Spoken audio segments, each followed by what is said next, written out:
జయ శుభకర వినాయక శ్రీకాణి భాగవర సిద్ధి వినాయక. నమస్కారం ప్రేక్షకులందరికీ శుభోదయం. ఈనాటి శుభయోగం శీర్షికన మంగళవారం సందర్భంగా సుబ్రహ్మణ్య భుజంగ స్తోత్రంలో ఉన్నటువంటి శ్లోకాలలో దాగిన అంతరార్థం ఏంటో పరిశీలిద్దాం. జగద్గురువులైన ఆదిశంకరాచార్యుల వారు తిరుచెందూరు క్షేత్రానికి వెళ్ళినప్పుడు సుబ్రహ్మణ్యుని దర్శనం చేసుకొని సుబ్రహ్మణ్య భుజంగ స్తోత్రం రచించారు.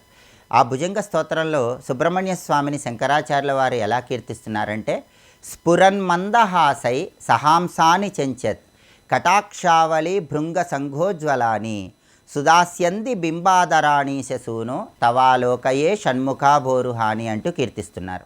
దీనిలో ఉన్న అంతరార్థాన్ని పరిశీలిస్తే సుబ్రహ్మణ్యేశ్వర స్వామికి ఉన్నటువంటి 6 ముఖాలను కూడా జగద్గురువులైన ఆదిశంకరాచార్యుల వారు రకరకాలుగా వర్ణిస్తున్నారు.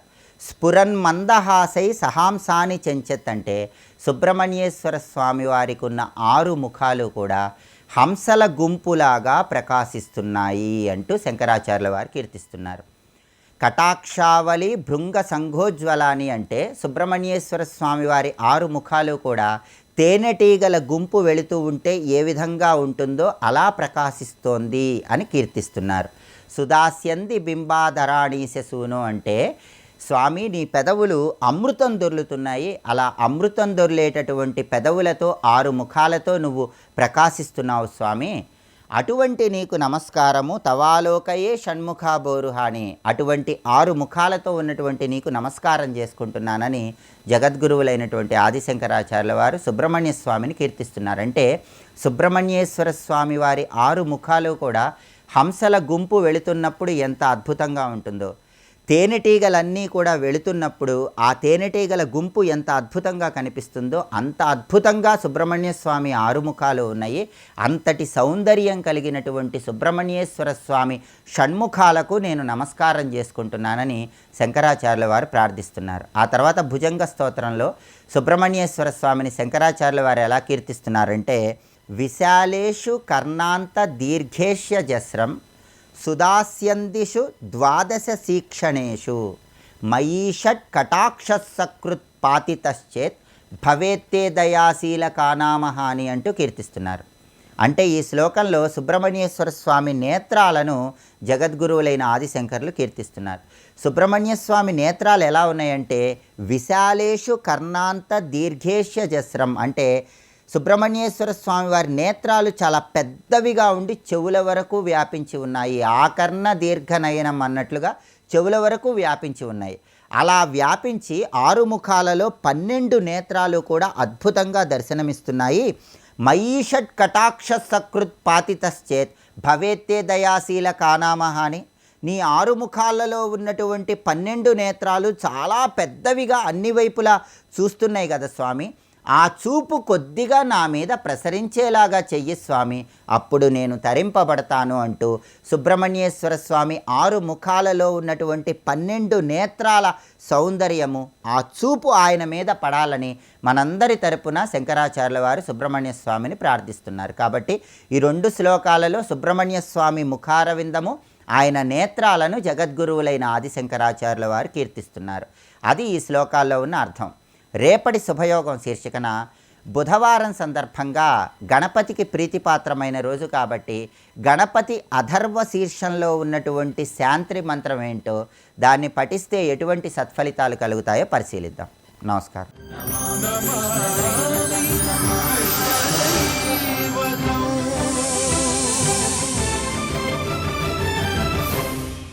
స్వయం అసంఖ్యాగండపతిం పరాత్పరం రాధాపతిం త్వాం శరణం వ్రజామ్యహం.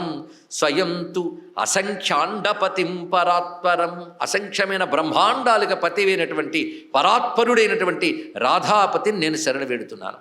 గోలోకనాథస్త్వమతీవ లీలో లీలావతీయం నిజలోకలీలా వైకుంఠనాథోసి యదా త్వమేవ లక్ష్మీస్తదేయం వృషభానుజాహి. నువ్వు గోలోకనాథుడివి, ఈ తల్లి గోలోక నాయకురాలు. నువ్వు ఎంత లీలామయుడివో ఈ తల్లి కూడా అంత లీలావతియే. నువ్వే వైకుంఠనాథుడివే నారాయణుడిగా ఉంటావు, ఈ తల్లి లక్ష్మీదేవిగా ఈ వృషభానుజయే ఉంటుంది. త్వం రామచంద్రో జనకాత్మజేయం, నువ్వు రామచంద్రుడువు, ఇవి జనకాత్మజైన సీతమ్మ. భూమౌ హరిస్త్వం కమలాలయేయం, నువ్వు హరివి, ఈమె కమలాలయ. యజ్ఞావతారోసి యదా తదీయం శ్రీర్దక్షిణా స్త్రీ పతిపత్ని ముక్షౌ, నువ్వు యజ్ఞావతారం ధరించినప్పుడు ఈవిడ దక్షిణ అనే దేవతగా ఆవిర్భవించింది. విష్ణువు యజ్ఞావతారం ధరించాడు అని మునిపే చెప్పుకున్నాం. అప్పుడు ఈవిడ దక్షిణ అనే దేవతగా ఉన్నది. త్వం నారసింహోసి, నువ్వు నృసింహుడుగా వచ్చావు, లక్ష్మీ నృసింహుడు కదా. అప్పుడు రమా హృది ఇయం, ఈ తల్లి నీ హృదయంలో లక్ష్మిగా ఉన్నది.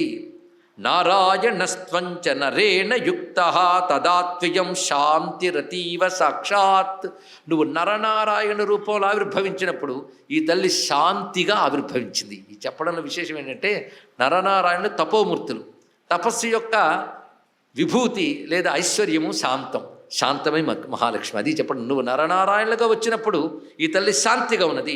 ఛాయేవ యాతాచ తవానురూప, ఇలాగా నీతో ఛాయ వలె ఇవప్పుడు అనుసరిస్తూ ఉంటుంది. మొత్తానికి త్వం బ్రహ్మచేయం ప్రకృతిస్తటస్థ, నువ్వు పరబ్రహ్మవు, ఈవిడ ప్రకృతి. తటస్థా ప్రకృతి, తటస్థయేన ప్రకృతి. ఇక్కడ వచ్చేటప్పటికల్లా తత్వ విచారంలోకి తీసుకెళ్ళిపోతున్నాడు. ఇక్కడ ఇంతవరకు మనకు అర్థమైంది, ఆయన నారాయణుడైతే ఈవిడ లక్ష్మి, ఆ నరసింహుడైతే హృదయంలో ఉన్న రమాదేవి, ఆయన రామచంద్రమూర్తి అయితే ఈవిడ జానకీమాత, ఆయన యజ్ఞుడైతే ఈవిడ దక్షిణ, ఆయన నరనారాయణులైతే ఈవిడ శాంతి. ఇలా చెప్తూ ఇక్కడికి వచ్చేటప్పటికల్లా మరి బ్రహ్మదేవుడి స్తోత్రం ఎలా ఉంటుంది, ఎలా ఉండాలో అలా ఉంటుంది. త్వం బ్రహ్మచేయం ప్రకృతిస్తటస్థ కాలో యదేమాంచ విదు ప్రధానం, నువ్వు బ్రహ్మము అయినప్పుడు, బ్రహ్మం అంటే పరబ్రహ్మ, బ్రహ్మము ప్రకృతి జీవులు అంటారు కదా, జీవులు ప్రకృతిలో భాగమే కనుక బ్రహ్మము ప్రకృతి అనుకుంటే, ఈ జీవులుగా ప్రకృతి మారక ముందు, పరిణమించక ముందు దీని మూల ప్రకృతి అని పేరు. ఆయన బ్రహ్మము, అది తటస్థ అన్నారు. ఇక్కడ తటస్థ అంటే అర్థం ఏంటంటే ఇంకో సృష్టిగా మారక ముందు ఉన్నటువంటి మూల ప్రకృతి రూపంగా ఉన్నది ఈవిడ, నువ్వు బ్రహ్మము కనుక బ్రహ్మము నువ్వు, మూల ప్రకృతి ఈవిడ. కాలో యదే మాంచ విధు ప్రధానం, నువ్వు కాలస్వరూపుడైనప్పుడు ఈవిడ ప్రధానమైంది. ప్రకృతికే మళ్ళీ ఇక్కడ తటస్థ ప్రకృతి అన్నారు, మళ్ళీ ప్రధానం అన్నారు. ప్రధానమన్న ప్రకృతి అనే అర్థం. అది చెప్పేటప్పుడు కాలో అన్నారు. ఇక్కడ నువ్వు కాలస్వరూపుడు, వీడు ప్రధానం అంటే అర్థం ఏంటంటే సృష్టి ఏర్పడక ముందు బ్రహ్మము ప్రకృతి, అప్పుడు ప్రకృతి తటస్థముగా ఉన్నది. కానీ సృష్టి చెయ్యాలన్న సంకల్పం కలిగినప్పుడు అది ప్రకృతి రూపంగా విస్తరించడం మొదలైనది. అది సంకల్పం కలిగినప్పుడు అన్నాం కదా, సృష్టి జరగాలని సంకల్పం కలిగినప్పుడు అంటే అప్పుడు అంటే టైం, అది కాలం అంటే అర్థం. ఈయన కాలస్వరూపుడైనప్పుడు ఆవిడ ప్రధాన అయినది కనుక రాధాకృష్ణ అనేది ఒక రెండు మూర్తులు కావు, తత్వములు. అది తెలుసుకోవాల్సింది. రాధాకృష్ణ తత్వం అది. ఇక్కడ బ్రహ్మాండానికి అతీతమైనటువంటి పరబ్రహ్మ చిచ్చక్తి, అది క్రమంగా లక్ష్మీనారాయణ ఇత్యాదులుగా చెప్పబడుతున్నది. అదే ఆ తత్వమైన బ్రహ్మమైనప్పుడు తటస్థాప్రకృతైనది, ఆయన కాలమైనప్పుడు ప్రధానైనది. మహాన్యదాత్వం జగదంకురోసి రాధాతదేయం సగుణాచ మాయా. ఇక్కడ ప్రకృతి యొక్క మూడు స్వరూపాలు చెప్తున్నాడు. తటస్థాప్రకృతి, ప్రధానము, సగుణామాయ, త్రిగుణాత్మిక మాయ అని మూడవది చెప్తున్నాడు ఇక్కడ. అంటే మాయ ఈ జగత్తుగా వచ్చే ముందు ఎన్ని స్టేజెస్ ఉన్నాయో చూడండి. ఇక్కడ పరబ్రహ్మ దగ్గర ఉన్నప్పుడు తటస్థం, దాని తర్వాత కాలముగా వచ్చినప్పుడు ప్రధానం. ఆయన మహత్తత్వముగా వ్యక్తమైనప్పుడు ఇవిడు సగుణైనది. మహత్తత్వం అంటే ఏమిటంటే మహాన్యదాత్వం జగదంకురోసి. ఈయన మహత్తత్వమైనడు. మహత్తత్వం అంటే జగదంకురహ అని మాట చెప్పారు. అంటే ఒక చెట్టు రావడానికి ముందు విత్తనం నుంచి మొలకు వస్తుంది. ఆ మొలకు ఒకటే, అది ఎన్నో రకాలుగా ఉన్న చెట్టుగా వస్తుంది. చెట్టు ఒకటైనా అనేక రకాలుగా ఉంటుంది, మొలక మాత్రం ఒక రకంగానే ఉంటుంది కదా. కనుక నువ్వు మహత్తని మొలకగా వచ్చినప్పుడు అప్పుడు త్రిగుణాత్మికమైన మాయగా ఇవిడ ప్రకటింపబడుతుంది. ఒక్క శ్లోకంలో చాలా లోతున్నదండి. పరమాత్మ, ప్రకృతి, ఆ ప్రకృతి ఏ విధంగా సృష్టి యందు విస్తరిస్తుంది, ఇవన్నీ అయినప్పుడు పరమాత్మ ప్రకృతి కలిసి వెళుతున్నాయి. ఆ విధమైనటువంటి ఏకస్వరూపులు మీరు కనుక లక్ష్మీనారాయణ రాధాకృష్ణ ఒకే తత్వం. ఆ ఒకే తత్వమే సృష్టిని విస్తరించేటప్పుడు ప్రకృతి పురుష అనే రెండు రూపములతో వస్తున్నది. ఇక్కడ ఈ ప్రకృతి అయిన తత్వము మొట్టమొదట తటస్థా ప్రకృతి, తర్వాత ప్రధాన రూపము, తర్వాత త్రిగుణాత్మిక ఆయన మాయగా వచ్చినది. యదాంతరాత్మా విదితశ్చతుర్భిస్తదాత్వియం లక్షణ రూపవృత్తి. నువ్వు ఆత్మగా ఉన్నప్పుడు ఎలాగుంటావు అంటే అంతఃకరణంలో అంతరాత్మగా ఉంటావు. అంతఃకరణం అంటే 4 విధాలుగా ఉంటుంది. అది చతుర్భిహి, మనోబుద్ధి చిత్త అహంకార రూపంలో అంతఃకరణలో నువ్వు అంతర్యాముగా ఉన్నప్పుడు లక్షణావృత్తిగా ఈవిడ ఉంటుంది. అంటే వాటి లక్షణములుగా ప్రకటింపబడుతూ ఉంటుంది. యదా విరాట్ దేహధరస్త్వమేవా తదాఖిలం వా భువి ధారణేయం. నువ్వు విరాట్ రూపుడు అయినప్పుడు ఈవిడి ధారణా రూపంగా ఉంటుంది. ఇవన్నీ కూడా మొట్టమొదటి దేవతామూర్తులు కనబడుతూ 2-3 శ్లోకాలు బాగానే ఉన్నాయి. తర్వాత ఆలోచిస్తే అర్థమవుతుంది. తత్వస్వరూపం చూపిస్తున్నాడు ఇక్కడ. నువ్వు విరాట్ పురుషుడు అయినప్పుడు ఈవిడ ధారణ అవుతుంది. అంటే అర్థం ఏమిటి? అసలు విరాట్ పురుషుడు అంటే అర్థం ఏమిటి? ఇంతవరకు త్రిగుణాత్మకమైన మాయతో ఉన్న పరమాత్మ ఈ విశ్వముగా వ్యక్తమయ్యాడు. సమస్త విశ్వము తన యందు వ్యక్తం చేశాడు. అది విరాట్ పురుషుడు అంటే. భూపాదౌ యస్య నాభిర్వీదశ్చంద్ర సూర్యౌ చరిత్రే కర్ణావాసాశిరోజ్జర్ముఖ దహనో యస్య వాస్తేయమబ్ధి అంతస్థం యస్య విశ్వం సురనరఖగో భోగికం ధర్మదచ్చై చిత్రం రమ్యతేతం త్రిభువనవపుషం విష్ణుమీశం నమామి. అదే విరాట్ పురుషుడు. సహస్రశీర్షా పురుష సహస్రాక్ష సహస్రపాత్.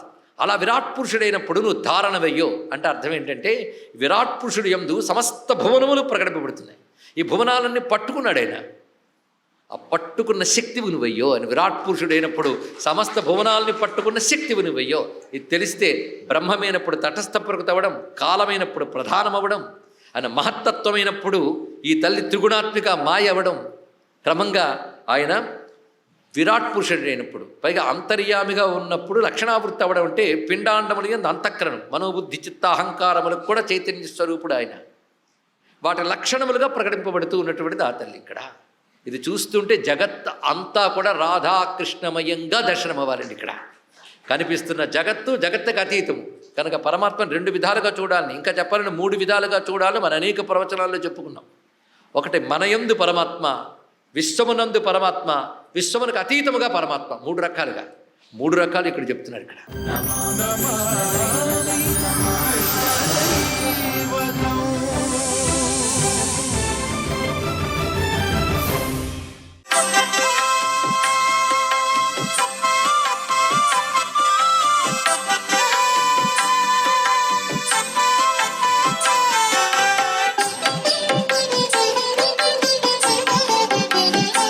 ఓం నమో నారాయణాయ, ఓం నమశివాయ, శ్రీ మాత్రే నమః.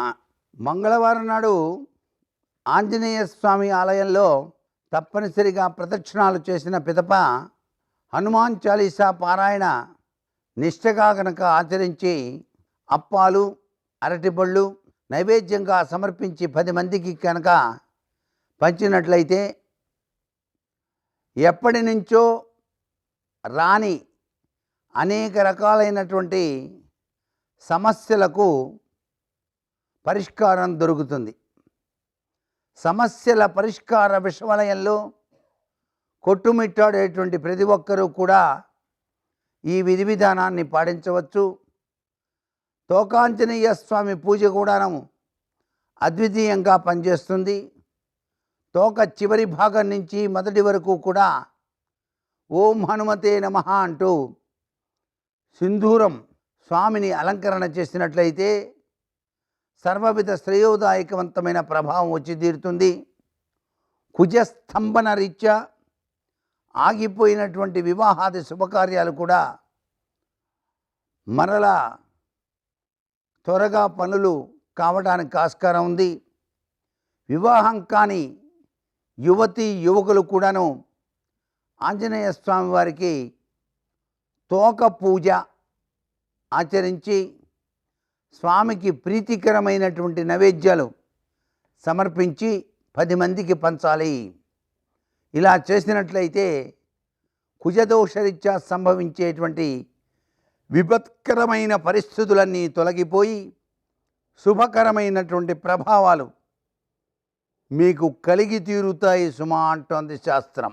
అందుచేత చిరంజీవత్వంలో విరాజిల్లుతూ ఉన్నటువంటి ఆంజనేయ స్వామి వారిని మనఃపూర్వకంగా రామనామం చేస్తూ దర్శించి ఆంజనేయ స్వామి వారి యొక్క బడబాలన స్తోత్రపఠనం చేసి హనుమంతునికి ప్రీతికరమైనటువంటి ఆ యొక్క సింధూర బొట్టును మనం కూడా నుదుట ధరించి కార్య సాఫల్య సిద్ధిని పొందుదామా మరి? సర్వే జనా సుఖినో భవంతు. సూర్యశౌర్యమథేందురింద్ర పదవీ సన్మంగళం మంగళం. మర్కటే సమోత్సాహ సర్వశోక వినాశన శత్రుమూను సంహర మాం రక్షశ్రియం దాపయమే ప్రభో. నేటి కాలమాన విశేషాలను గమనిద్దాం. స్వస్తి శ్రీ చాంద్రమాన పరాభవనామ సంవత్సరం ఉత్తరాయణం వసంత ఋతువు చైత్రమాసం కృష్ణపక్షం మంగళవారం. సూర్యోదయం 5:54 సూర్యాస్తమయం 6:16. తిథి పంచమి సాయంకాలం 4:35 వరకు. నక్షత్రం జ్యేష్ఠ పూర్తిగా ఉంది. వర్జం ఉదయం 9:14 నుంచి 11:02 వరకు. దుర్ముహూర్తం ఉదయం 8:22 నుంచి 9:11 వరకు. మరల రాత్రి 10:55 నుంచి 11:42 వరకు. అమృతకాలం రాత్రి 8:02 నుంచి 9:50 వరకు. రాహుకాలం మంగళవారం కాబట్టి మధ్యాహ్నం 3 నుంచి 4:30 వరకు. అష్టగౌరకరీత్యా శుభప్రదమైన సమయం ఉదయం 11:30. నేటి విశేషం మంగళవారం. మంగళవారం సందర్భంగా మనం అప్పులు తీర్చడం వలన తొందరగా అప్పులు తీరుతాయి. అలాగే రుణమోచక అంగారక స్తోత్రం, రుణమోచక గణేశ స్తోత్రం, రుణమోచక నృసింహ స్తోత్రం పారాయణ చేసుకోవడం మంచిది. వ్రణమోచక అంగారక స్తోత్రాన్ని పారాయణ చేసుకోవడం ద్వారా అనారోగ్యాలు తగ్గుతాయి. హనుమంతునికి పూజ చేసి హనుమాన్ చాలీసా పారాయణ చేసుకుంటూ అప్పాలను నివేదించడం ద్వారా విజయాలు సిద్ధిస్తాయి. మరో ముఖ్య విశేషం మత్స్య జయంతి. మత్స్యావతారాన్ని మనం పూజ చేసుకోవడం ద్వారా మన విద్యలు కాపాడబడతాయి. విద్యార్థులకు ఇది చాలా మంచిది. విద్య రక్షితమవుతూ ఉంటుంది, ఆసక్తి పెరుగుతుంటుంది. అంతేకాకుండా నూతన ఆవిష్కరణలు చేసే శక్తి పెరుగుతూ ఉంటుంది. నేటి ఆణిముత్యాలు.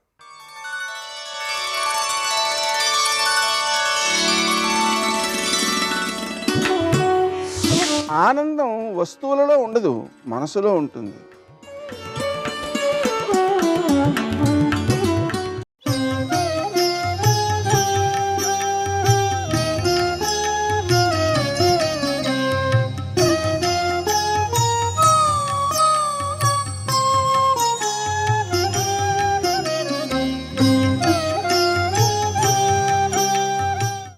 ఆమె బయలుదేరి దక్ష ప్రజాపతి ఇంటికి వెడుతుంటే పరమశివుడు సంజ్ఞ చేశాడు. వెంటనే ప్రమథగణాలు వెనక బయలుదేరాయి. ఆవిడ జలకమాడవలసినటువంటి కస్తూరి జలాల దగ్గర నుంచి ఆమె శరీరానికి అలదుకునేటటువంటి వివిధ అంగరాగములు, ఆమె కట్టుకునేటటువంటి పట్టుబట్టలు, పెట్టుకునేటటువంటి నగలు ఇవన్నీ పట్టుకుని ప్రమథగణాలు బయలుదేరారు. ఆవిడ దక్ష ప్రజాపతి ఇంటికి చేరుకుంది. గడప దాటి లోపలికెళ్ళింది. ఆ వచ్చినటువంటి పార్వతీదేవిని, అప్పటికి ఆమె పార్వతి కాదు, పర్వతరాజపుత్రి కాదు, దాక్షాయిణి సతీదేవి. ఆ వచ్చినటువంటి తల్లిని అసలు ఆమె యొక్క తల్లి అన్నదమ్ములు తప్ప దక్ష ప్రజాపతి కానీ సభలో ఉన్న ఒక్కడు కానీ పలకరించలేదు. ఎందుకు పలకరించలేదు అంటే పలకరిస్తే దక్ష ప్రజాపతికి కోపం వస్తుందేమో అని ఎవడూ పలకరించడం మానేశాడు. ఎవరూ పలకరించకపోతే అది ఆమె అవమానంగా భావించింది. తిన్నగా యజ్ఞం చేస్తున్న దక్షుడి దగ్గరికి వెళ్ళింది. ఏమయ్యా, నీకు నా భర్త అయినటువంటి పరమశివుడి మీద దేనికి అంత ఆగ్రహం? నా భర్తని నువ్వు రకరకాల మాటలతో నింద చేసి మాట్లాడుతున్నావు. పరగ చితాస్థిభస్మ నృకపాల జటాధరుడున్ పరీత భూచరుండు పిశాచయుక్తుడని శర్వు నమంగళుగా తలంపరెవ్వరున్ ఒక్క నీవు తప్ప. మరి వాక్పతి ముఖ్యులం మహాత్ము చరణ సరోజ రేణువులన్ సమ్మతిదల్పరే మస్తకంబులన్. నీ తండ్రి చతుర్ముఖ బ్రహ్మ, నీ తండ్రికి నువ్వు అన్ని నమస్కారాలు చేస్తావు.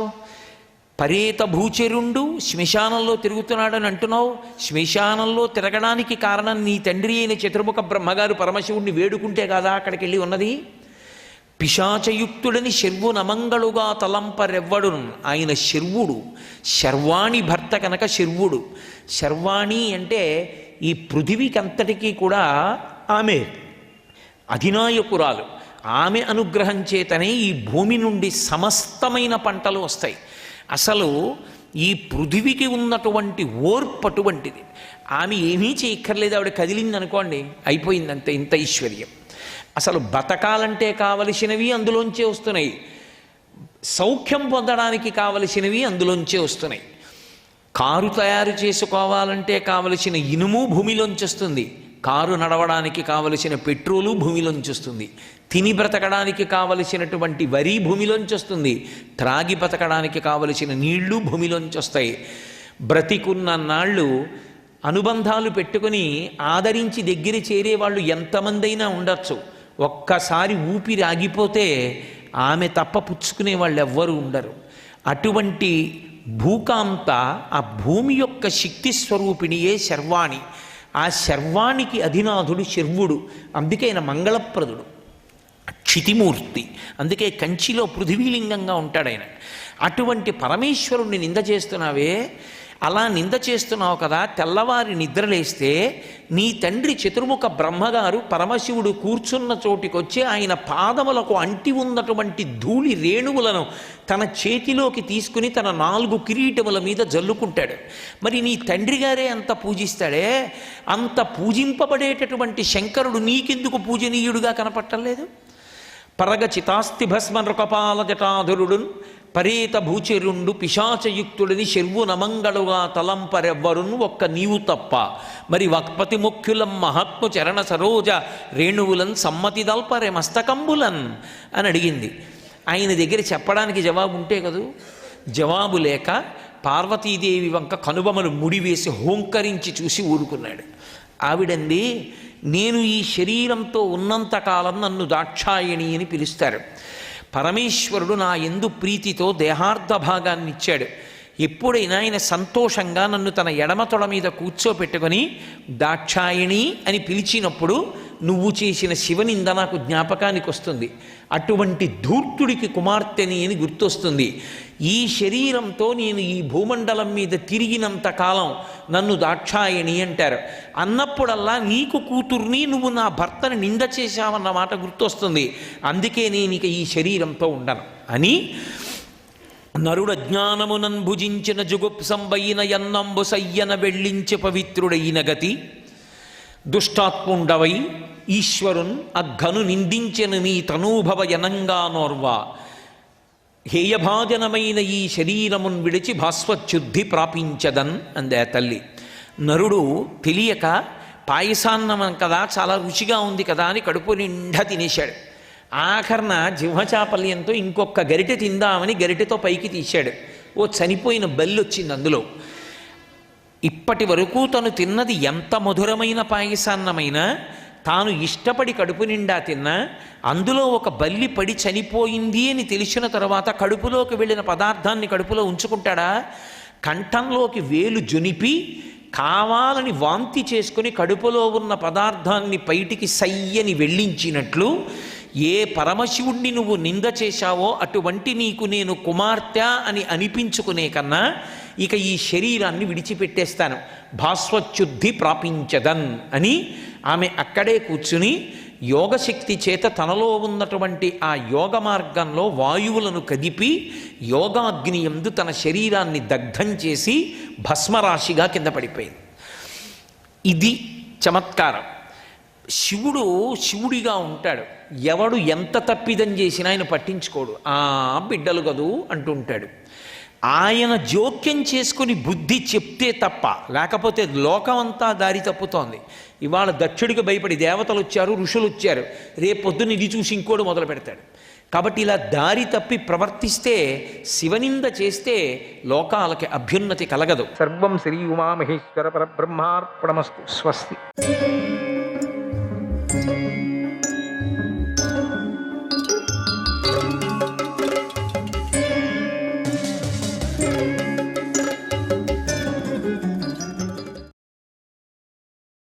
ఈ లోపల పాండవులు వస్తున్నారనేటువంటి వార్త ధృతరాష్ట్రుడికి తెలిసింది.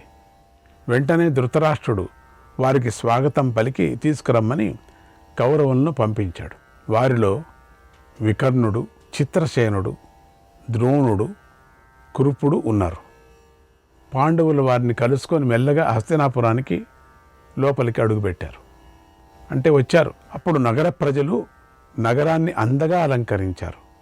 అందంగా, వాళ్ళు ఎప్పుడో వెళ్ళిపోయిన వాళ్ళు కదా, పువ్వులు చల్లారు, నేలను నీటితో తడిపారు, సుగంధ ధూపాలు వెలిగించారు. అవన్నీ వాళ్ళు వెలిగించక తప్పదు కదా. పూలమాలలు కట్టారు, చిన్న చిన్న దానికే కడతారు, ఇంకా దీన్ని కట్టుకుంటారా? జెండాలు ఎగురవేశారు, శంఖ బేరినాదాలు ఇంకా ఇతర వాద్యాలను కూడా మ్రోగించారు. సంతోషం. ఆ పాండవులను చూడాలని నగరమంతా కుతూహలపడింది. నిజమే, పాండవులు ప్రజల మనస్సు తెలుసుకొని నడుచుకునేవారు కదా వాళ్ళు. అందుకని పాండవులంటే ఇష్టం రాజ్యంలో. వారి సుఖదుఖాలను నివారించేవారు కనుకనే ప్రజల యొక్క మనస్సులో పాండవులు స్థానం సంపాదించుకున్నారు. ఈ సందర్భాన్ని పురస్కరించుకొని ప్రజలు తమ అభిమానాన్ని ఇలా చాటుకున్నారు. పాండవుల గురించి సంతోషంగా ఇలా మాట్లాడుకున్నారు. ధర్మాత్ముడైన ధర్మరాజు వచ్చేశాడు, ఇక మనలను తన కన్నబిడ్డల్లాగా చూసుకుంటాడు. అతని తండ్రి అయినటువంటి పాండురాజుకు ప్రజలంటే ఎంతో ఇష్టం. ఆయనే ఈరోజు అడవి నుంచి పురానికి తిరిగి వస్తున్నాడనిపిస్తుంది. ఇది నిజం. పాండవులు నగరంలోకి అడుగు పెడితే సకల శుభాలు లభిస్తాయి. అన్ని చోట్ల శుభం శకునాలు కనపడుతున్నాయి. పూర్వం మనం దానము, హోమము, తపస్సులు చేసే ఉంటే పాండవులు అనేక సంవత్సరాలు ఇక్కడే ఉండేవారు. మనం సరిగా చేయలేదు అని ప్రజలు మాట్లాడుకుంటుంటే ఆ పాండవులు వింటూ ముందుకు నడిచారు. రాజభవనానికి చేరారు. అందరూ కూడా ధృతరాష్ట్ర, భీష్మ, ద్రోణాదులు పాదాలకు నమస్కారం చేశారు. తర్వాత నగర ప్రజల కుశలం అడిగారు. తర్వాత ధృతరాష్ట్రకి ఆదేశానుసారంగా తమ తమ భవనాల్లోకి వెళ్ళారు. చాలా పెద్ద సంస్థానం అది, చిన్నది కాదు కదా. దుర్యోధనుడికి అప్పటికే పెళ్ళి అయిపోయింది. దుర్యోధనుడికి అతడి భార్య తోడికోడళ్లతో వచ్చి సచీదేవిలాగా ఉన్న ద్రౌపదికి స్వాగతం పలికింది. తర్వాత కుంతీదేవి, ద్రౌపది గాంధారికి నమస్కారం చేశారు. గాంధారి ద్రౌపదిని ఆశీర్వదించి కౌగలించుకుంది. పుత్రాణం మమ పాంచాలి మృత్యురేవత్యమన్యత సాచింత్య విదురం ప్రాగ యుక్తితః సుబలాత్మజ యుక్తితః సుబలాత్మజ. ఈ పాంచాలి నా పుత్రులకు మృత్యువులాగా ఉంది అని భావించింది. లోపల మృత్యువులాగా వచ్చింది అనుకుందట. నా పుత్రులకు మృత్యువే ఇది. అప్పుడే దానికి మాత్రం అపశకనం అయింది గాంధారికి. పతివ్రత కదా, వెంటనే సత్యాన్ని గ్రహించింది. విదురుణ్ణి పిలిచి తెలివిగా ఇలా అంది, విదురా, నీకిష్టమైతే కుంతిని, ద్రౌపదిని పాండురాజు భవనానికి తీసుకొని వెళ్ళు. అక్కడ అన్ని వస్తువులు సమకూర్చు. కంకణం, ముహూర్తం, నక్షత్రం, తిథి, ఈల శుభాన్ని చూసి శుభాన్ని కోరుకుంటూ భవనంలోకి పంపించు. కుంతి తన పుత్రులతో కలిసి సుఖంగా ఉంటుందంది. విదురుడు అలాగే అని ఏర్పాట్లన్నీ చేసి వారిని భవనంలోకి తీసుకువెళ్ళాడు, పాండు భవనంలోకి. అదంతా ఖాళీగానే ఉంది కదా, పెద్దది. బంధువులందరూ పాండవులను గౌరవించారు. ప్రజలు, నగర పెద్దలు పాండవులను పూజించారు. ధృతరాష్ట్రుడికి ఆజ్ఞానుసారం భీష్మద్రోణులతో కలిసి బాహ్లీకుడు పాండవులకు అతిథి సత్కారాలు కూడా చేశారు. చాలా హడావుడిగా అదంతా ఆనందంగా ఉండేటట్టుగా చేశారు. ధృతరాష్ట్రుడికి ఆజ్ఞ మేరకు విదురుడి పర్యవేక్షణలో ఆయన అండదండలతో పాండవులు సుఖంగా ఉన్నారు. అందరూ ప్రశాంతంగా ఉన్నారు. అంత ప్రశాంతంగా ఉంది. అంతవరకు అప్పుడప్పుడు గుమిగూడే వాళ్ళు ఎవరు కూడటంలే, అంత ప్రశాంతంగా ఉంది. కొంతకాలం గడిచింది. ఒకనాడు ధృతరాష్ట్రుడు మరియు భీష్ముడు పాండవులను పిలిపించారు. ధృతరాష్ట్రుడు వారితో, ఓ ధర్మరాజా, నా మాటలను నీ సోదరులతో కలిసి శ్రద్ధగా విను. ఈ రాజ్యాన్ని పాండురాజే వృద్ధి చేశాడు, పాండురాజే పాలించాడు. అతడు నా తమ్ముడు. నా ఆజ్ఞానుసారంగా అసాధ్యాలను సుసాధ్యం చేశాడు. నా మాట పాటించి ఈ రాజ్యాన్ని వృద్ధి చేశాడు. అలాగే నువ్వు కూడా నా మాటను విని పాటించు. ఆలస్యం చేయకుండా నేను చెప్పింది ఆచరించు. నా పుత్రులు మంచివారు కారు, గర్వం కలవారు, అహంకారం కలవారు, చెడ్డవాళ్ళు, నా మాట వినరు, నా ఆజ్ఞలు పాటించరు, తమ స్వార్థమే చూసుకుంటారు. ఉండింది ఉన్నట్టుగా చెప్తున్నాడు, ఏమో మంచిది. వారు మీతో ఎవరు లేరు, అప్పుడు ఎవరైనా చూసుకున్నారు. విదురుని అడిగాడు, ఫస్ట్ చూడ ఆ శకుని లేడు కదా ఇక్కడ. లేడు స్వామి. మంచి పని. శకుని లేని సమయంలోనే మనం మాట్లాడాలా. ఎవరు కర్ణుడు లేడా? ఎవరు లేరు. నా కొడుకులు లేరా? ఎవరూ లేరు. 100 కొడుకుల్లో ఎవరు లేరు. చిన్నోడు వాడు ఎవరు లేరు. అమ్మ నిజంగా మాట్లాడుతున్నాడు. నిజంగా ప్రేమ ఉంది పాపం. ధృతరాష్ట్రుడికి నిజంగా ప్రేమ ఉంది. లోపల మాత్రం పుత్రమోహం ఉంది, అది వేరే. అది ఇంకా ఎక్కువ అవుతూ ఉంటుంది లోపల. ఇప్పుడే ప్రారంభం అయిపోయింది. వారు మీతో యుద్ధం చేయకుండా ఉండాలంటే, మీరు సంతోషంగా ఉండాలంటే, మీరు ఖాండవప్రస్థం వెళ్ళి అక్కడ నివసించండి. ఖాండవప్రస్థం అంటే అదంతా బండలు, రాళ్ళు, గుండ్లు, గుట్టలు. ఏమి వేసిన ఒక గింజ ఏమనేస్తే అది పేలాలైపోతుంది. అట్లా ఏం చేసినా కూడా అవి ఒక రాళ్లతో సంబంధించినటువంటి పెద్ద పెద్ద పర్వతాల్లాగా. అది ఏంటో దానం ఇచ్చినట్టుగా ఇస్తున్నాడు చూడండి. ఏముండొచ్చు వీడికి. దీంట్లో అర్ధరాజ్యం మంచిది ఇవ్వచ్చు కదా, లేదు. ఖాండవ ప్రస్థం ఎంత మంచిది తెలుసా అది. వెళ్ళి అక్కడ నివసించండి. అక్కడ మిమ్మల్ని ఎవరూ బాధించరు. అసలు ఎవరు రారు అక్కడికి. ఇంద్రుడు దేవతలను రక్షించినట్లుగా అర్జునుడు మిమ్మల్ని రక్షిస్తూ ఉంటాడు. అర్జునుడిని దగ్గర పెట్టుకోండి. అర్జునుడు ఉంటే ఎవరు ఏమీ చెయ్యరు. ఖాండవ ప్రస్థమే నేను మీకు ఇస్తున్నటువంటి అర్ధరాజ్యం. అర్ధరాజ్యాన్ని ఇస్తున్నా. ధర్మంగా ఉండాలి కదా నేను కూడా. అదిగాక నా సోదరులు పిల్లలు కదా, మీరు నా పిల్లలే కదా.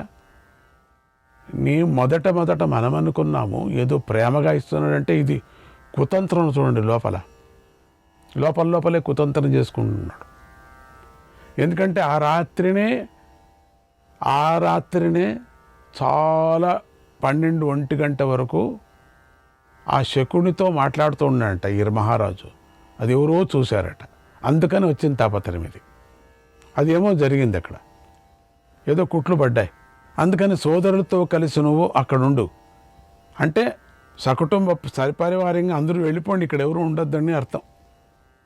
సంతోషంగా నివసించు. ఏదో అక్కడ పెద్ద పెద్ద భవనాలు ఉన్నాయి, అక్కడ వెళ్ళి నివసించు అన్నట్టుగా ఉంది. ఏం లేదు అక్కడ, అడవిలాగా. వెంటనే విదురుణ్ణి పిలిచి, విదురా, నేను ఈరోజు ధర్మరాజుకు రాజ్యాభిషేకం చేయాలి. ఇక్కడే రాజ్యాభిషేకం, అర్ధరాజ్యాభిషేకం చేస్తున్నాను. ఏముంది రాజ్యం అభిషేకం చేయటానికి? అక్కడ అభిషేక సామాగ్రిని తెప్పించు, ఆలస్యం చేయకు. విదురుడు ఈ రాజ్యం అని చెప్పలేదు విదురుడికి. పాపం దడబడ అన్నీ తీసుకొచ్చాడు. ఇప్పుడే బ్రాహ్మణులు, వ్యాపారులు, బంధువులు, ప్రజలంతా పిలిపించి శుభం పలికించు. బ్రాహ్మణులకు విరివిగా దక్షిణాలు నీవు. గోవులను, గ్రామాలను దానం చేయి. ముత్యాల హారాలు, కటీ సూత్రాలను, ఉదర బంధాలను తెప్పించు. ఉదర బంధాలంటే మొలతాళ్ళు, బంగారు మొలతాళ్ళు. అందరికీ బంగారు మొలతాళ్ళు ఇప్పించు. అప్పుడు కాలంలో బంగారు మొలతాళ్ళు వేసుకునేవాడట. పూర్వంలో బంగారు మొలతాడు ఉండేది అందరికీ. తర్వాత మామూలు మొలతాడు ఉండేది, దానికి ఒక యంత్రం కట్టుకో ఉండేవాళ్ళు ఎప్పుడు. అందుకని ఇక్కడ అందరికీ బంగారు మొలతాళ్ళు, దాన్ని ఉదరబంధాలు అంటారు. ఆ ఉదరబంధాలను అందరికీ ఇప్పించు. పూర్వం కాలంలో ఎవరైనా ఉదరబంధాలు దానం చేస్తే వాళ్ళు కలిసి వస్తుందట. అందుకని ఒకరికొకరు ఉదరబంధాలు తెంచుకొని ఇంకొకరికి ఇచ్చేవాళ్ళు కలిసి రావటానికి కోసం. ఇది ఏంటో తాపత్రయం. ఉదరబంధాలను తెప్పించు. బ్రాహ్మణులకు 8 ఏనుగులను సిద్ధం చేయించు. వారు ఏనుగులపై వెళ్ళి అట్లా గంగాజలం తీసుకురావటానికి గంగాజలాన్ని తీసుకొని వస్తారు. ఈ లోపల ధర్మరాజును అలంకరించు. అంబారీ ఏనుగును, సువర్ణాభరణాలను, శ్వేత ఛత్రాన్ని, చామరాలను సిద్ధం చేయి. బ్రాహ్మణులు, రాజులు జయకారాలు. రాజుగారు మీకెందుకు ఇదంతా, నేను చూసుకుంటా. లేదు చెప్తున్నా, జయకారాలు పలుకుతూ ఉండాలి. ప్రజలు అజమీడ వంశీయుడైనటువంటి ధర్మరాజును మెచ్చుకుంటూ ఉండాలి. పాండురాజు చేసినటువంటి ఉపకారానికి బదులుగా నేను ఈ ఉపకారాన్ని చేస్తున్నాను, అర్ధరాజ్యమే ఇస్తున్నానని ప్రకటిస్తాం. ఇందులో సందేహం లేదు. నన్ను అందరూ మెచ్చుకోవాలా. ఊరు వాళ్ళందరికీ దక్షిణ ఇవ్వు. అందరికీ బాగా భోజనం పెట్టించు. అందరికీ భోజనం పెట్టించు. ఆ మాటలు విని భీష్ముడు, ద్రోణుడు, కృపుడు, విదురుడు బాగు అని ధృతరాష్ట్రుని మెచ్చుకున్నారు. చాలా అద్భుతంగా మెచ్చుకున్నారు. ఆ రాష్ట్రం అని ఏదేని ఇంకా ప్రకటించలే. ధర్మరాజుకి మాత్రం చెప్పి ఒప్పించాడు. లోపల వీళ్ళ దగ్గర చెప్పలే. వెంటనే శ్రీకృష్ణుడు, మహారాజా, నీ ఆలోచన ఉత్తమంగా ఉంది. అది కౌరవులకు మేలు చేస్తుంది. ఇప్పుడు నీవు పలికినటువంటి మాటలను వెంటనే ఆచరించు. వెంటనే చేయాలను, ఇక చాలా తొందరపడను అని శ్రీకృష్ణుడు ధర్మరాజు పట్టాభిషేకానికి అందరూ తొందరపెట్టాడు. విదురుడు ధృతరాష్ట్రుడు చెప్పినటువంటి పనులన్నీ చేసి అన్నిటినీ సిద్ధం చేశాడు. అందరినీ సిద్ధంగా ఉంచాడు. సరిగ్గా అదే సమయంలో అక్కడికి వ్యాస మహర్షి కూడా వచ్చారు. మా మహానుభావుడు ఆయన కూడా వచ్చారు. కౌరవులందరూ ఆయన్ను పూజించారు. శ్రీకృష్ణుడి ఆజ్ఞ మేరకు ఆయన పండితుల సహాయంతో పట్టాభిషేక కార్యం పూర్తి చేశాడు. పట్టాభిషేకం చేసేశారు అర్జెంటుగా. కృపుడు, ద్రోణుడు, భీష్ముడు, ధౌమ్యుడు, వ్యాసుడు, శ్రీకృష్ణుడు, బాహ్లీకుడు, చతుర్వేద విద్వాంసులైనటువంటి విప్రులను ముందు ఉంచుకొని ధర్మరాజును అభిషేకం చేశారు. అర్ధరాజ్యాధిపతి, ఓ రాజా, నువ్వు ఈ సమస్త భూమిని జయించు. నీ ఆధీనంలో ఉంచుకొని రాజసూయ యాగము చేయి, మొదలైనటువంటి యాగాలు చేయి. గొప్ప దక్షిణలు ఇవ్వు. బంధుమిత్రులతో కలిసి సుఖంగా ఉండు అని ఆశీర్వదించారు. ఇది జరిగిపోయింది హడావిడిలో. తర్వాత ధర్మరాజు అందరికీ పుష్కలంగా దక్షిణలు ఇచ్చాడు. అందరూ జయకారాలు చేస్తూ ధర్మరాజును అభినందించారు. శకుని నిల్చున్నారు అక్కడే. శకునికి అందరూ మర్యాద ఇచ్చారు. అయింది. శకుని గారు బాగున్నారంట. లేదు, నాకు బంగారు మొలతాడు దొరకలేదు అన్నాడు. ఓ సద్య ఇవ్వండి 4-5 అని 4-5 ఇప్పించారట. బంగారు మొలతాడు కోసం నిల్చున్నాడట చాలాసేపు. చూడండి ఏంటి తాపత్రయం. ధర్మరాజు ఏనుగెక్కి వెళుతుండగా సోదరులు అతన్ని అనుసరించి వెళ్ళారు. అప్పుడు ధర్మరాజు దేవతలతో కలిసి ఉన్న ఇంద్రుడిలాగా ప్రకాశించాడు. తెల్లగొడుగు నీడలో ధర్మరాజు వెలిగిపోయాడు. హస్తినాపురానికి ప్రదక్షిణం చేసి ప్రజలతో కలిసి మళ్ళీ నగరంలోకి ప్రవేశించాడు. బంధుమిత్రులు ధర్మరాజును అభినందించారు. ఈ వైభవాన్ని చూసి గాంధారి పుత్రులు దుఃఖించారు. చూడండి, ఈ వైభవాన్ని చూసి అందరూ లోపల గుమిగూడుకొని ఒక చోట చేరుకొని దుఃఖం ఓ అని ఏడుస్తున్నాడు, మొత్తుకుంటున్నారట. చాలకోకుండా వాళ్ళు ఏడిచేది ఆయాసం అవుతుంది. పాటలకి పక్కలో డబ్బులు ఇచ్చి పాటలు పాడించుకుంటున్నారట. ఏమని? ధర్మరాజును పొగుడుతూ ఏడిచేది. అయ్యో ఈ పని అయిపోయింది, అయ్యో ఈ పని అయిపోయింది. అది వాళ్ళు ఆ బిజీలో ఉన్నారు. వాళ్ళు భోజనానికి రాలే, పట్టాభిషేకానికి రాలే, బంగారు మొలతాడు తీసుకోవటానికి రాలే, దేనికి రాలే వాళ్ళు. ధృతరాష్ట్రుడు ఇది గమనించి శ్రీకృష్ణుడు ఎదురుగా కౌరవులందరూ వింటూ ఉండగా ధర్మరాజుతో ఇలా అన్నాడు. పుత్ర, దుర్లభమైన పట్టాభిషేకం నీకు జరిగింది. నువ్వు నీ పూర్వీకుల రాజ్యాన్ని పొంది కృతార్థుడు అయ్యావు కనుక ఈరోజే ఖాండవ ప్రస్థానికి వెళ్ళు, అక్కడ నివసించు. అది మన పూర్వవంశీయులకు రాజధాని. ఒకప్పుడు అయింది, ఇప్పుడు లేదంతా పడిపోయిందంతా. అది ఎవరికి చెప్పలే. బుధుడి పుత్రుడైనటువంటి పురూరవుడి వల్ల భయపడిన ఋషులు దానిని నాశనం చేశారు. ఇప్పుడు చెప్తున్నాడు, దానిని నాశనం చేశారు. నువ్వు మళ్ళీ ఆ నగరాన్ని నిర్మించుకోవాలి. అంతా పడిపోయింది. ఇప్పుడు ఏం చేయటానికి వీల్లేదు, వద్దనటానికి వీల్లేదే, రాజ్యాభిషేకం చేసేసరే. ఆ ప్రాంతాన్ని వృద్ధి చేసుకోవాలి. ఆ ప్రాంతంలో ఏమీ లేవు, ఏ ఏర్పాట్లు లేవు. అక్కడ అన్నీ కొత్తగా నిర్మించుకోవాలి. అన్నీ మీరే చూసుకోవాలా, మీరే అన్నీ ఏర్పాటు చేసుకోవాలి. ఎందుకంటే మీకంత దండిగా బహుమానాలు వచ్చాయి కదా. పాండవులకు ధృతరాష్ట్రుడు మళ్ళీ అన్యాయం మోసం చేసేశాడు. అయిపోయింది, ఇక్కడ పెద్ద మోసం చేసేశాడు. ఎవరు అనుకోలేదండి ఇంత పెద్ద మోసం చేస్తాడని. సడన్గా ఇంత పెద్ద మోసం చేశాడు. ఏమనుకున్నారంటే దీంట్లో సగం ఇస్తాడు అనుకున్నారు. ఇది మోసం, లోపలే మోసం చేసేశాడు. ఎందుకంటే చాలా మంతనాలు జరిగాయి కదా విదురుడితో. ఆ విదురుడి దగ్గర చెప్పాడు కదా, అర్ధరాజ్యం దీన్ని ఇస్తామన్నా కూడా మాట వినుకోకుండా దుష్ట చతుష్టాయాలతో ఏం జరిపాడో తెలియదు. ఎందుకంటే రాత్రంతా శకునితో పడుకున్నాడట. అప్పుడే అర్థమైంది అందరికీ ఈ పని జరిగింది, ఏమిటో జరిగిందని. అక్కడేమీ లేవు, అంతా పాడైపోయింది. శాపగ్రస్తమైపోయినటువంటి దేశం అది. నీళ్లు లేవు, అక్కడ చెట్లు లేవు, అన్నీ మీరే సరిచేసుకోవాలి. నీ మీద భక్తి కలవారు, నిన్ను అనుసరించేవారు అయినటువంటి ప్రజలు అక్కడ ఉన్నారు. వారు నీ వెంట వస్తారు.